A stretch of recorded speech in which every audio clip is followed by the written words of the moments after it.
আজ জানো তো বান্ধবীরা মিলে ঠিক করেছিলাম চটপটা কিছু খাবো, যেটা বুড়ো থেকে বাচ্চা সবারই প্রিয় জিনিস।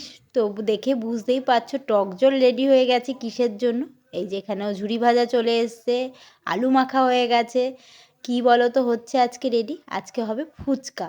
তো ফুচকার জন্য এই যে সব সরঞ্জাম রেডি করা হচ্ছে, সবাই বাড়ি থেকে কিছু কিছু করে নিয়ে আসা হয়েছে, দেখতেই পাচ্ছ এখানে।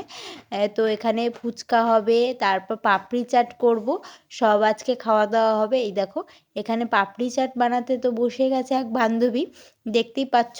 দেখে কি ভালো লাগছে না, এর মধ্যে দোকানের মতন চাটনি, তেঁতুলের চাটনি, দই, তারপর ঝুরি ভাজা, বাদাম, মটর, ছোলা সব দেওয়া হয়েছে, আলু সব দিয়ে এখানে বানানো হচ্ছে চটপটা করে পাপড়ি চাট।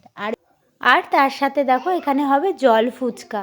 তো এই যে সব রেডি করা হচ্ছে, আলুর পুর এখন জলে ভেজাবো আর টপ টপ করে মুখে দেব। এই যে রেডি হয়ে গেছে আমাদের।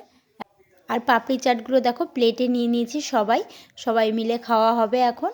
তোমাদের কাদের কাদের পাপড়ি চাট প্রিয় অবশ্যই কমেন্ট করে জানিও। চলো।